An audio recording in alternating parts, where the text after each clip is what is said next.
Saludos amigos de YouTube, aquí estamos con otra entrega más. No podemos dejar de lado este tema tan importante para el mundo, la situación y la guerra entre Rusia y Ucrania, y para ello hemos invitado a nuestro espacio un experto en políticas públicas. Es abogado, es comunicador, es columnista de CNN y también de Infobae.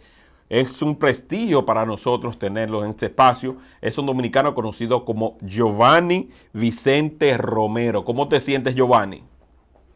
Me siento muy bien, José. Muchísimas gracias por tu amable invitación para compartir con las personas que siguen tu programa. Es un placer para mí, un honor.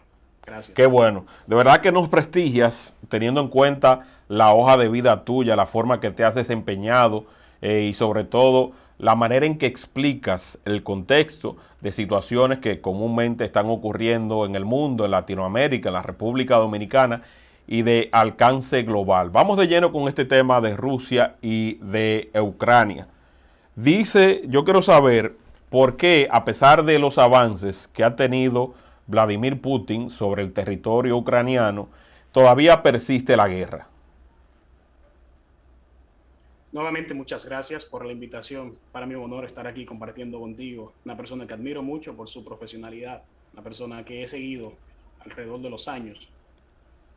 Lo que sucede ahora mismo en el mundo con relación a esta crisis, a esta guerra, que ya por fin las personas, ¿no?, de las autoridades de Rusia están llamándole guerra. En principio le llamaban operación militar especial. Resulta que el mundo se encuentra en una encrucijada, pero ahora mismo esta guerra no parece terminar. Hay una posibilidad de que se dé un cese al fuego o que se pueda prolongar de una manera escalada a partir del 9 de mayo, por una razón muy importante.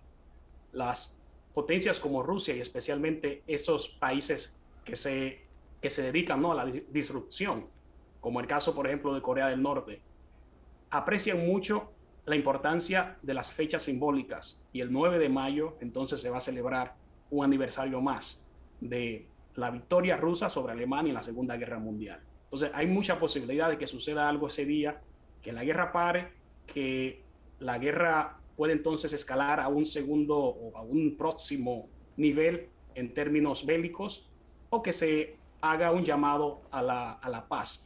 Pero Sí. el mundo lo que está viviendo en este momento es una incertidumbre total que está afectando, mientras tanto, a los precios, a los medios de producción, y está sin lugar a dudas afectando también el normal funcionamiento y las operaciones que se están llevando a cabo en virtud de que estamos en una pandemia. Es decir, que el mundo no ha terminado de salir de este periodo de pandemia, de crisis sanitaria, y se encontraba inmediatamente sumergido, inmerso en una nueva crisis, en este caso de corte bélico.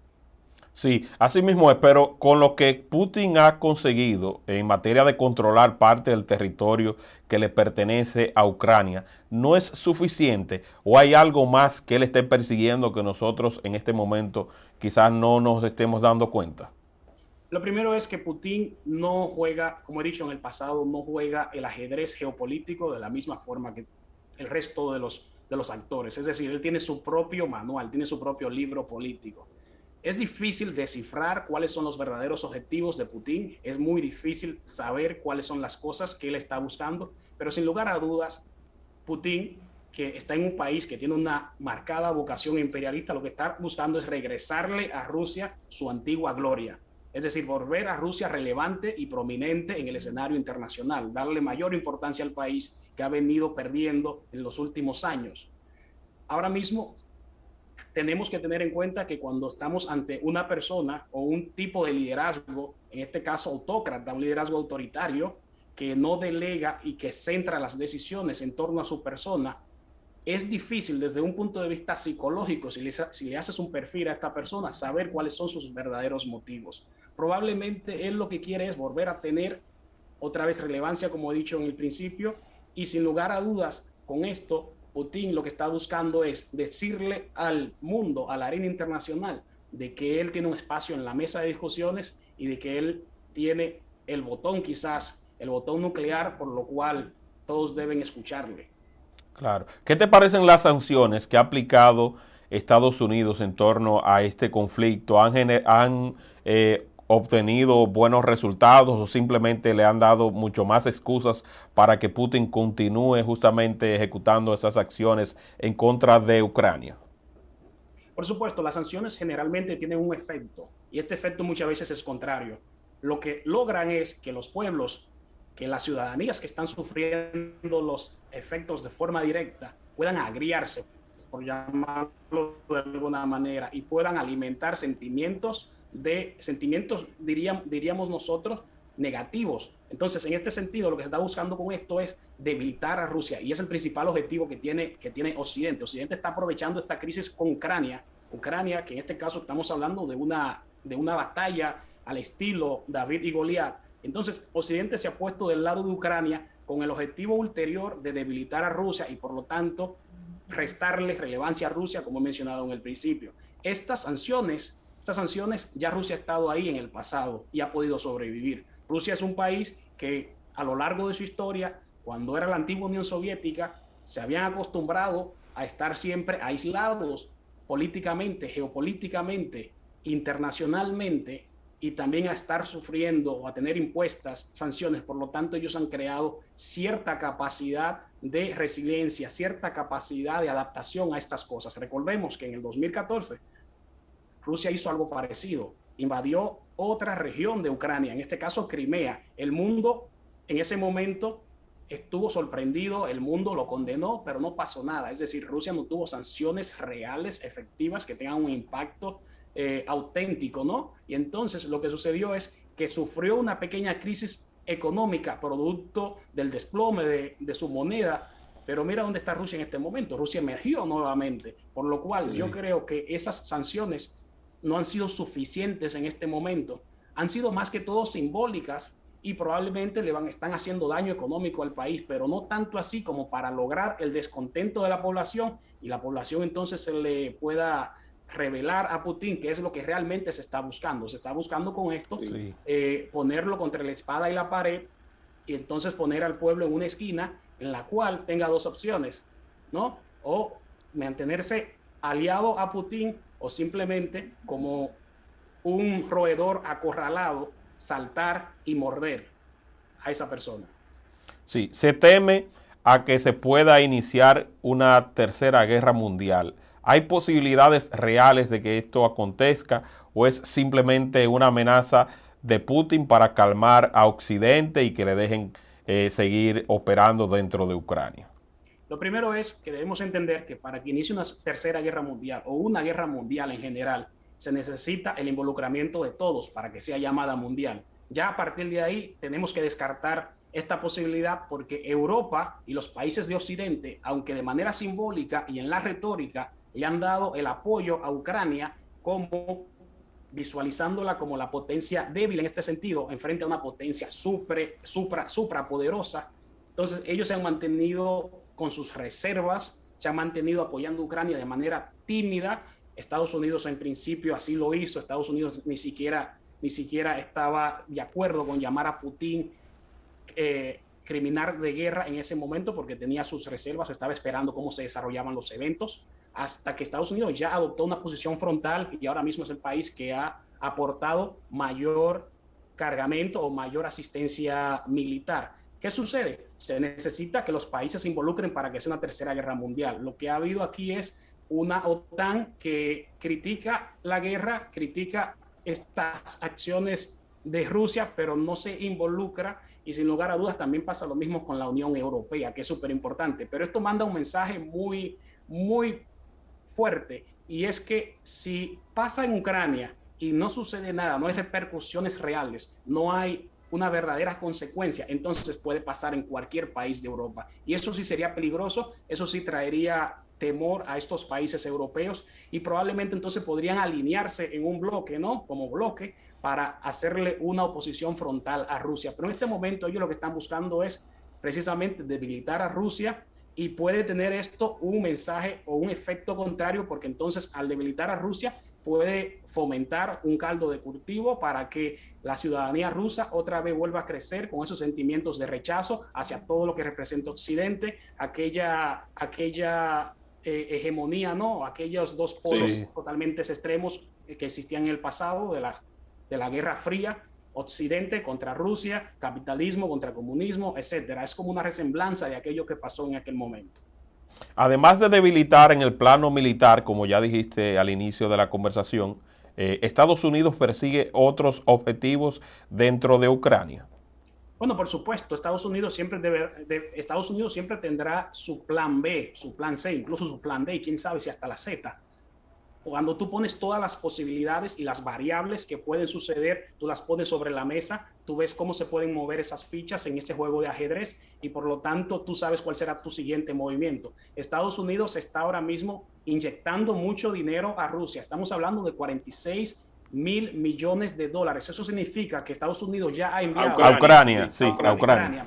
Estados Unidos ya ha enviado a Ucrania el equivalente al precio de Twitter comprado por Elon Musk. Ya puedes imaginar, 46.000 millones de dólares. Y entonces esto nos deja a nosotros la reflexión de que probablemente habría una tercera guerra mundial si Rusia finalmente, quizás en un momento de impulso o quizás en un momento que le falte la racionalidad, presiona uno de los botones nucleares que probablemente tiene a su disposición, porque no es lógico que a 60 y tantos días de guerra que llevamos ya, Rusia está perdiendo la guerra.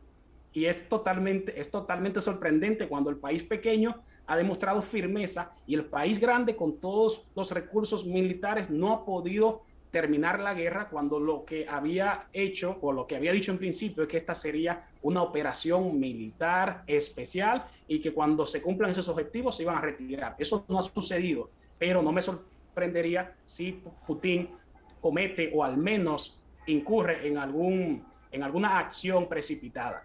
En el año 2019, Rusia desarrolló ciberataques masivos de Internet. ¿Pudiera esto repetirse y ellos recurrir al tema de todo lo que tiene que ver con esta tecnología para combatir a los países que están apoyando a Ucrania?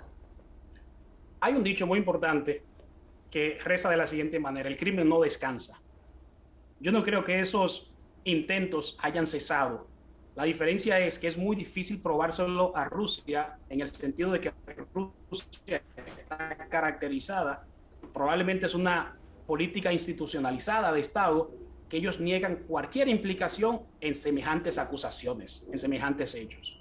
Ya lo hemos visto en el pasado. Rusia obviamente ha sido acusada de envenenamiento de opositores, ha sido acusada de matar la oposición, ha sido acusada de llevar opositores políticos a prisión, presos políticos y otras cosas. Y lo mismo pasa con los ataques, no solo con los ataques en este caso, por ejemplo, cibernéticos, pero cualquier otro tipo de implicación. Es muy difícil comprobar eso, porque la política de ellos siempre es negar cualquier implicación. Yo no dudo que también eso sea parte, pero sí te puedo decir que el sistema informático de los rusos también tiene sus fallas y por lo tanto ya se han empezado a tener conocimiento de algunos datos importantes que dan información de que ahora mismo la guerra, al menos entre los miembros, ¿no?, del poder en Rusia, los mantiene divididos, excepto una ala que es muy conservadora, que sí está dispuesta a continuar hacia adelante, pero al final las guerras crean descontento y eso es lo que le va a suceder a Putin.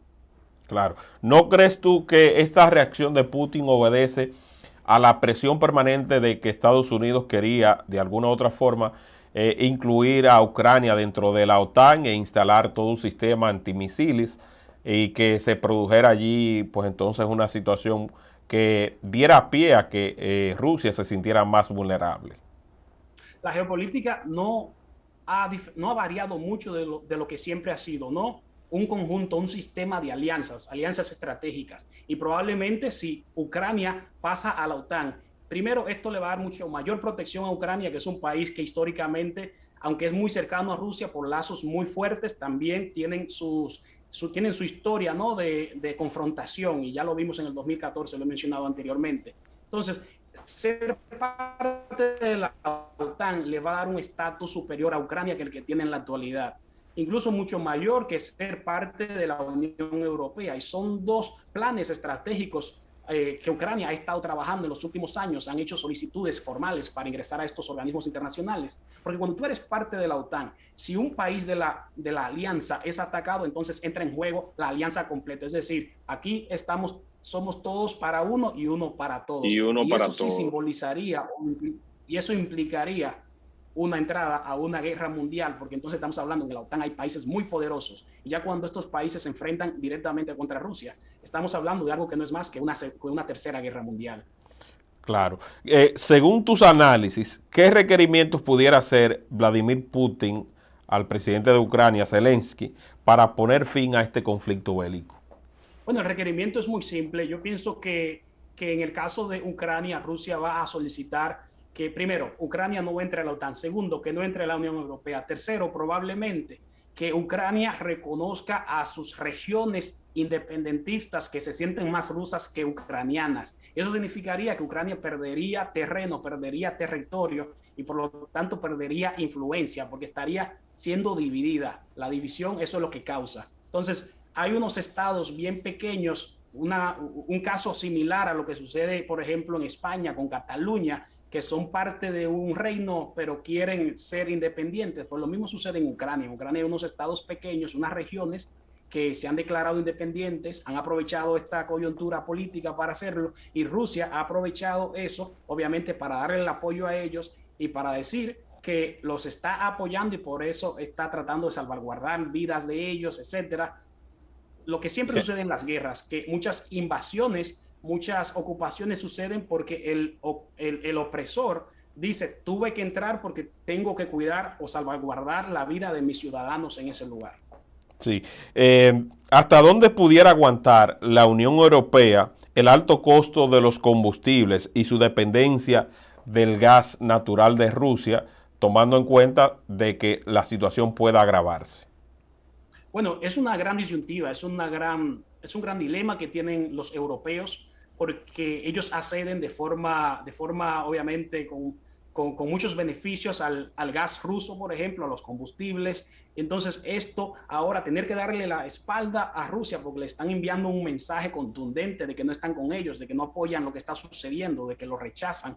Entonces ahora tienen que buscar otros mercados, probablemente con unas condiciones menos favorables para adquirir esos productos y esos commodities. Lo que sucede es que evidentemente la guerra está causando una crisis económica mundial por lo que simboliza Rusia. Si fuese solo Ucrania no pasaría nada, porque Ucrania se destaca por la producción de algunos productos agrícolas que son muy importantes, pero Rusia ya entonces nos vamos a la producción de esos productos que son bien duros, ¿no? Como evidentemente tecnología, como los que son derivados de los fósiles y ese tipo de cosas. Y entonces, porque Rusia está en esta guerra, es que el mundo entonces entra en crisis económica o va a entrar en crisis económica o quizás va a acrecentar, profundizar la crisis que ya venía generada por la pandemia y ahora entonces acentuada por el proceso de Rusia, el proceso bélico. Y eso es lo que sucede. Si se tratase de un país que no contase con los recursos económicos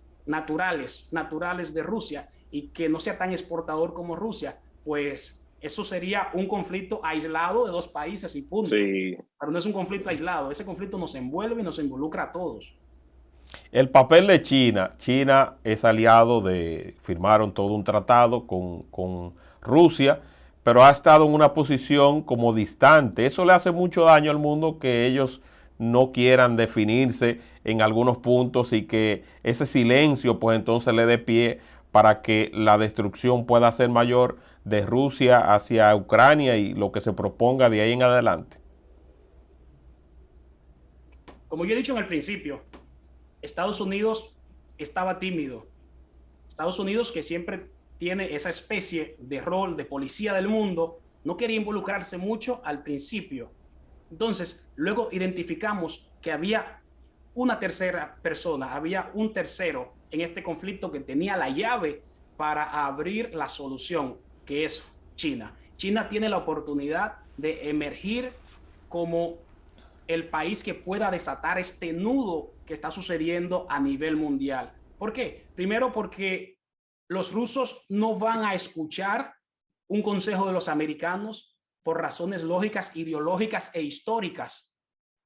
pero pueden escuchar un consejo que les den los chinos, que son sus aliados estratégicos frente a Estados Unidos. O sea, los rusos y China son unidos y han hecho una alianza muy interesante, muy fuerte, para hacer una especie de muro de contención para los Estados Unidos. Entonces, eso es lo que sucede. China está en un momento histórico que tiene la oportunidad de resolver este problema, convirtiéndose en el mediador de la crisis, pero por razones que te he dicho, de que tienen unas alianzas y unos acuerdos comerciales, políticos con Rusia, probablemente ellos ahora mismo están manteniéndose aislados, al margen, están opinando poco, porque saben también que si opinan mucho de forma favorable a Rusia, su propia imagen va a sufrir, porque evidentemente el mundo está puesto en un solo bando, de que la guerra es injusta, de que es un país muy poderoso contra un país muy débil. Y bueno, pues el que está ganando ahora mismo en términos de imagen no solo es Ucrania, sino también su presidente, que ya ha establecido su posicionamiento como figura mundial, de que ha emergido, de que tiene gran corazón, de que tiene mucha gallardía y que es una persona con mucho coraje, ¿no? Que ha podido enfrentar a un poder tan hegemónico, un poder tan aplastante como Rusia, que todavía no ha podido aplastarlo, por lo que digo que con cada día que pasa, Rusia está perdiendo la guerra. Cada día que no se termine esa guerra, Rusia queda peor en términos de imagen. Y de forma mercadológica, desde esta perspectiva de marketing, Ucrania y su presidente, por consiguiente, están ganando la batalla. Están ganando la batalla en el sentido de que ha retrasado todos esos planes que tenía, e incluso se habla de que se ha recurrido a combatientes de otros países para no sacrificar a sus ciudadanos en el caso de Rusia. Y es que en el caso de Rusia, Rusia ha construido su imagen post Segunda Guerra Mundial, post Muro de Berlín, post Unión Soviética. Sobre la base, su branding ha sido de que es un país con un poder militar impresionante, incluso al nivel de que puede contener a los Estados Unidos, es decir, que lo puede enfrentar. Sí. Y ahora, con este ejercicio militar de Rusia, con un país sumamente débil, ha demostrado que probablemente esa imagen bélica que teníamos de Rusia no haya sido tan auténtica, tan real como nosotros pensábamos. Por lo que digo, cada día que pasa, Putin está deshaciendo esa imagen que teníamos de que Rusia era un país que probablemente si presionaba un botón borraba el mundo, borraba el mapa mundial. Y eso no ha sucedido. O quizás Putin todavía tiene sus límites y no ha tocado fondo, ese desequilibrio que él tiene, esa visión desequilibrada frente al mundo, quizás no ha tocado fondo hasta llegar al extremo de cometer una locura y hacer algo parecido como lo que hizo los Estados Unidos para terminar la guerra mundial cuando lanzó las bombas atómicas. Porque estoy seguro, y no me cabe la menor duda, que Rusia probablemente tiene acceso a armas ultramodernas que todavía no ha utilizado y que ojalá no utilice. Giovanni, ¿qué papel están jugando los medios de comunicación en medio de este conflicto? Por una parte, observamos a Rusia contar lo que considera que es su verdad y mientras tanto, Occidente se enfoca en contar otra parte de la historia. Sin duda alguna, en este proceso, que no es una excepción, los medios están obviamente contando sus historias, muchas veces alineadas a las diferentes ideologías, ¿no? A los diferentes intereses de los diferentes extremos del mundo y áreas del mundo. Al principio lo pudiste ver que los medios rusos fueron sacados del aire de los Estados Unidos y eso te da una impresión de que estamos volviendo a esa batalla de guerra mediática, de propaganda y ese tipo de cosas. Y evidentemente Rusia hará todo lo posible también para tratar de sacar lo que ellos consideran como su verdad. Los medios de comunicación pienso que han hecho un gran trabajo de forma positiva para poner en contexto lo que está pasando allí. Sin lugar a dudas, muchas cadenas importantes se apersonaron al lugar, a la escena, ¿no? Y entonces pienso que los medios siempre van a ser importantes, son un elemento importantísimo de la democracia y ojalá que siempre puedan mantener una línea editorial medianamente, y digo medianamente porque es imposible que sea totalmente neutral. Sí, y en cuanto a la cantidad de personas desplazadas, ¿por cuánto vaya la cantidad aproximada? No te podría dar un número exacto, pero sí te digo que ahora mismo es una crisis de refugiados inmensa. Ucrania, a diferencia de otros países, de otras áreas del mundo, ha tenido mejor suerte, ¿no? Con esta crisis de refugiados, pues evidentemente algunos países han estado dando apoyo y eso se ha notado, pero también es importante saber que en principio cuando se pensaba que la derrota de Ucrania era inevitable, muchos ucranianos se apresuraron a salir de su país. Ahora el sentimiento quizás de orgullo nacional, la esperanza ha retomado porque han visto que han podido enfrentar al gigante, a Rusia, y bueno, pues eso está ayudando mucho. Como tú mencionabas en el principio, también muchas personas de otros países se han unido a la guerra, es decir, una especie como de mercenarios, dándole obviamente una connotación positiva, se han unido a este proceso y también ha ayudado bastante que las ayudas de los diferentes países en términos de logística se están viendo, pero ojo con esto, ahí puede haber un peligro. Los países están ayudando, como Estados Unidos, que he mencionado, que ha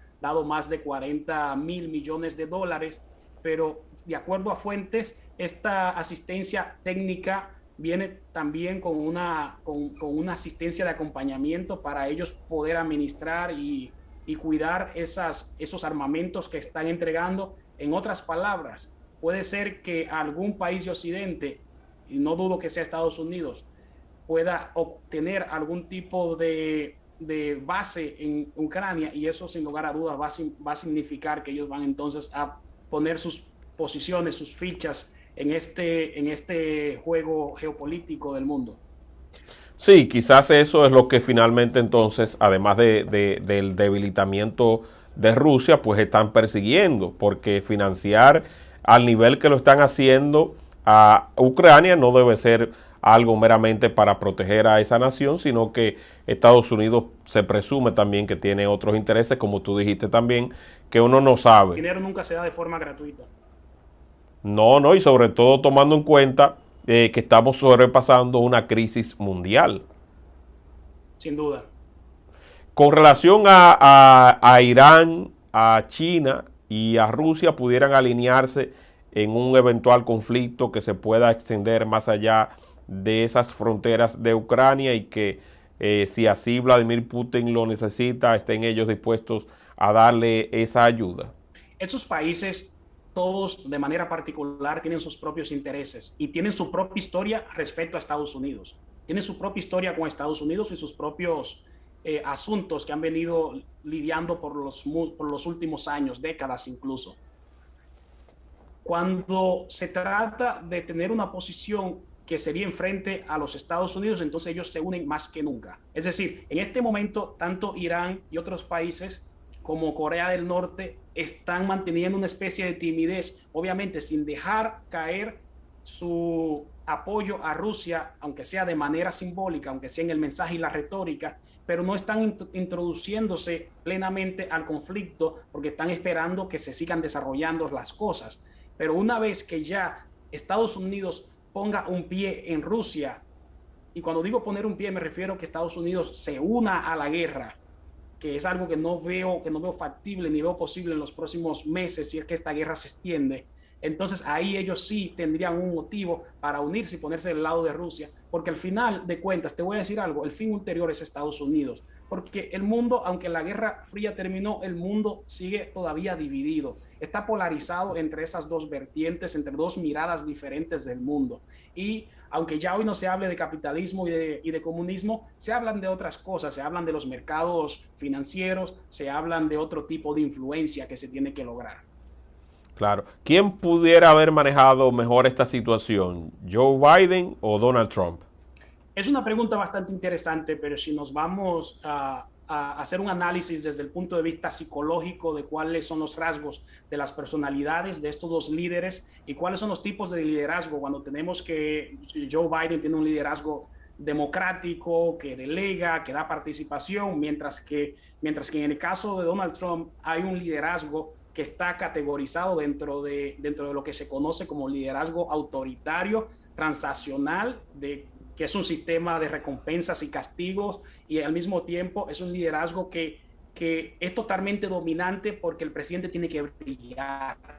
Y yo te puedo asegurar a ti que si hubiese estado Donald Trump, probablemente hubiese ya hecho incluso un viaje a la zona o hubiese probablemente estado tratando de darle al mundo una solución en el sentido de que era una oportunidad impasable para él para brillar en la arena internacional y regresarle a Estados Unidos ese anhelo que él tenía, al menos retóricamente hablando, de volver a Estados Unidos grande otra vez. Así que yo creo que desde el punto de vista de marketing, probablemente Donald Trump no hubiese dejado pasar esta oportunidad, mientras que la prudencia se impone con Joe Biden, que se mantiene observando cómo se desarrollan los eventos. En el caso de Trump, yo creo que él estaría haciendo algo parecido como lo que hizo con Corea del Norte. Probablemente hubiese querido ser un mediador entre Rusia y Ucrania, como lo hizo entre Corea del Norte y Corea del Sur, para unir las dos Coreas, y precisamente porque él tiene una buena relación con el presidente de Rusia, a quien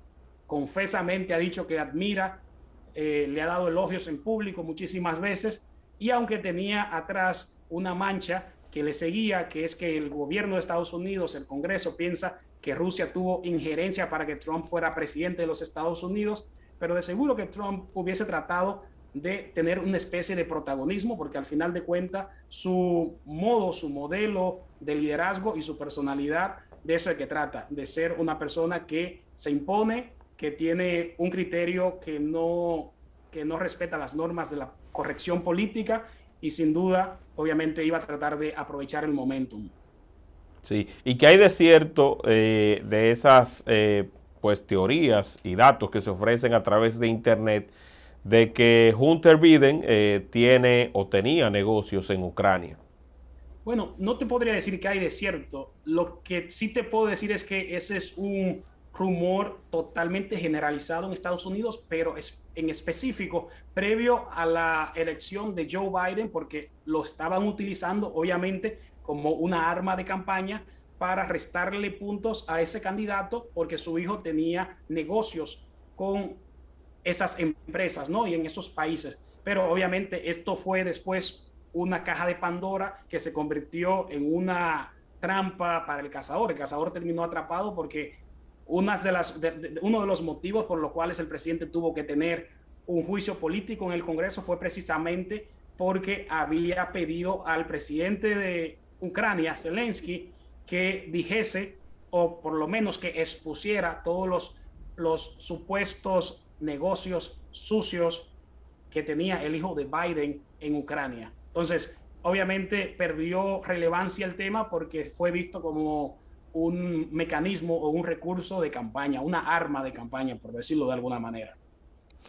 Mucha gente entiende que quizás el presidente de Ucrania debió desde un principio tratar de conseguir alguna negociación y no sacrificar tanto a su población. ¿Qué opinión te merece eso? Claro, por supuesto, pero al mismo tiempo también habría que ver cuáles son las posibilidades, cuáles eran las cartas sobre la mesa que él tenía. Sin lugar a dudas, él obviamente también, al igual que Putin, al igual que cualquier presidente, quizás tenía una cuota, un grado de orgullo, y cualquier concesión que él haya hecho en el principio hubiese simbolizado una derrota política para él.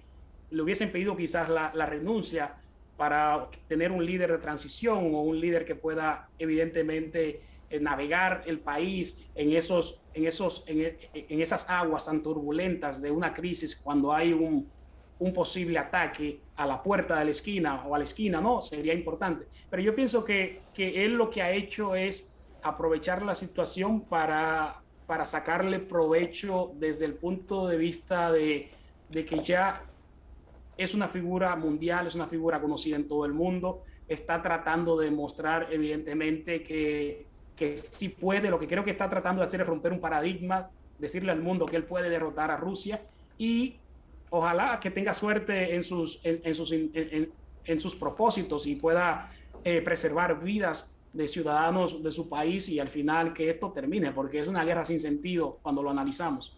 Sí. Se habla de que la moral de los militares rusos está por el suelo, y sobre todo también ante algunos acontecimientos como lo fueron el hecho de que se hundiera una de sus embarcaciones más emblemáticas, entre otros aspectos, y la demora también que se ha tardado en conquistar el objetivo. ¿Qué tú nos pudieras decir sobre esa parte? Por supuesto, es un efecto que sucede siempre en las filas militares, especialmente cuando una guerra se está prolongando o cuando los objetivos que se trataron de lograr no han sido todavía alcanzados. Eso siempre sucede y por lo tanto se necesita un golpe de efecto o se necesita un giro en la batalla para que esos militares puedan levantar su moral, como decimos, ¿no? Y lo que ha sucedido aquí es que estos militares son jóvenes, son una generación de millennials que han crecido pensando que Rusia era probablemente, si no el país más poderoso militarmente, uno de ellos en el top 5 de los países más poderosos. Y ahora tener que estar en esta guerra de manera prolongada, cuando ellos pensaron que probablemente eso sería un asunto de una semana, ok, vámonos a la guerra, vamos a hacer este experimento social, a ver qué tiempo nos toma hacerlo. Pero no, están viendo que el asunto va en serio ya, que tienen aproximadamente 2 meses o 3 en la guerra y eso obviamente empieza ya a tener un efecto psicológico sobre ellos. Además, estas personas nacieron después de la Segunda Guerra,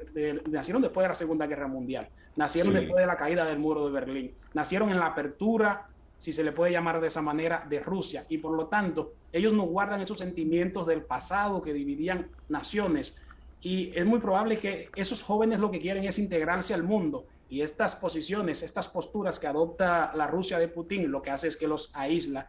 Y los rusos no quieren eso. Los rusos quieren vivir una vida normal y hacer turismo como hace todo el mundo, pasar por el mundo, ser bien recibidos y obviamente tener una buena imagen. Lo que no tienen en este momento porque ha sido muy mermada por este proceso, por este ataque sobre Ucrania. Sí, no puedo dejar de pasar la oportunidad sin preguntarte sobre la postura que ha tenido la República Dominicana en este conflicto, con la posición del presidente Luis Abinader, lo que se ha expuesto ante la ONU y demás, y quería saber si tú entiendes que estas son posiciones correctas, las que ha adoptado la República Dominicana, o si simplemente está sirviendo, como se dice popularmente, como un perrito faldero de los Estados Unidos. Más que hablar del aspecto de si son correctas o no, yo pienso que aquí lo importante es saber cuáles son las razones detrás de esto. Sabemos que es una economía pequeña, como tú has mencionado, una economía emergente, creciendo en su región, líder en su región, en la región del Caribe y Centroamérica, pero una economía obviamente muy dependiente y que fluctúa dependiendo de las cosas que suceden en los Estados Unidos.